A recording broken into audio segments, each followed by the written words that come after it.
Hello bachcho, let's read this question. The question says that in the electrochemical cell zinc ZnSO4, here a cell notation is given, that is zinc ZnSO4 0.01 molar concentration, CuSO4 1 molar concentration, copper. The EMF of Daniell cell is E1. When the concentration of ZnSO4 is changed to 1 molar and that of copper sulfate changed to 0.01 molar, the EMF changes to E2. Which one of the relationship is correct between E1 and E2? Given that RT by F is equals to 0.059, here options are E1 is less than E2, E1 is greater than E2, E2 is equals to 0, does not equals to E1, and option 4 is E1 is equals to E2. So these are the options. Let's start to solve this question. So the key concept which is used to solve this question is very easy. It's a Nernst equation.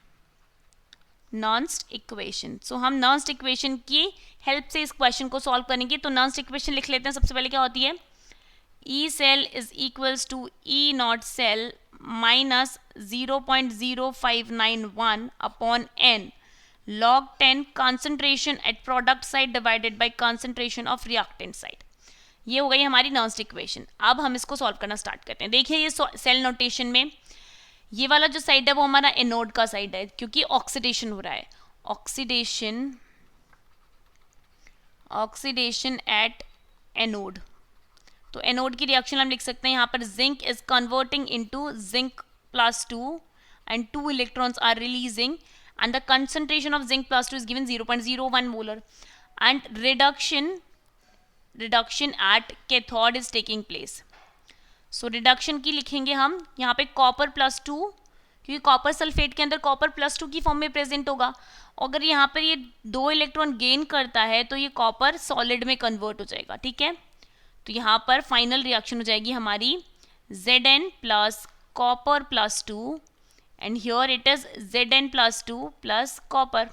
और ये जो 2 electron थे वो 2 electron से cancel out हो गए. ठीक है, अब हम इसकी Nernst इक्वेशन लिख देंगे सबसे पहले. तो Nernst इक्वेशन कैसे लिखेंगे हम? E cell is equals to, this E cell is given as E1, so here we can put the value E1. So E1 is equals to E naught cell, which is also given that 1.1.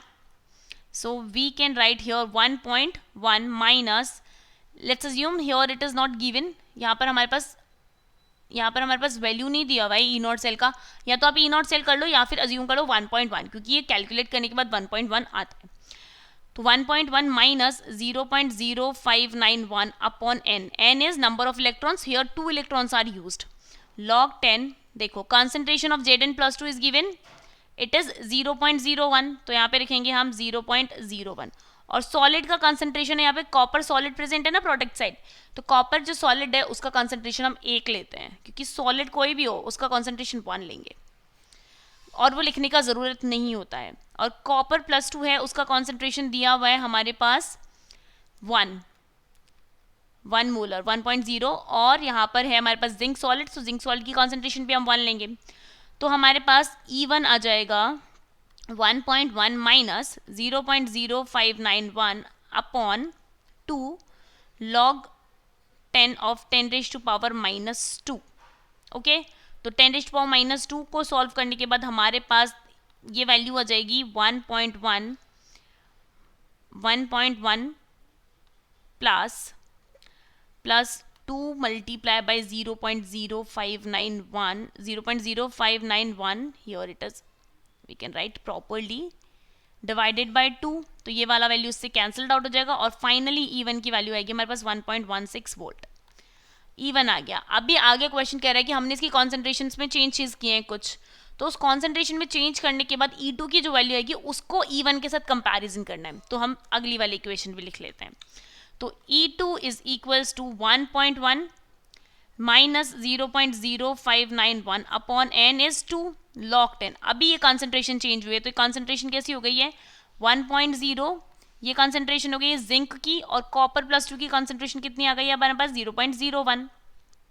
ठीक है, तो हम लिखेंगे इसको E2 is equals to 1.1 minus 0.0591 upon 2 log 10 1 divided by 10⁻², और ये 10⁻² ऊपर जाएगा तो 10⁻² में कन्वर्ट हो जाएगा, तो यहाँ लिखो 1.1 माइनस 0.0591 अपॉन 2 log 10 10⁻²। ओके, अब log 10⁻² कितना होता है, इसकी वैल्यू होती है 2, तो E2 is equals to 1.1 minus 0.0591 upon 2 multiply by 2, और फाइनली E2 की वैल्यू हो जाएगी हमारे पास 1.041 वोल्ट। तो अब हमारे पास दोनों वैल्यूज प्रेजेंट है। E1 की वैल्यू कितनी आई थी हमारे पास, here we can write that the value of E1 का वैल्यू आया था हमारे पास 1.16, और E2 का वैल्यू कितना आया है 1.041। तो आप कंपैरिजन कर सकते हो कि E1 की वैल्यू है वो E2 से ज़्यादा है, तो E1 की वैल्यू E2 से ज़्यादा है, तो अब हम ऑप्शंस चेक करेंगे। ये ऑप्शन दिया हुआ है second, hence option second will be the correct choice for this question. Hope you understood it well. All the best and thank you.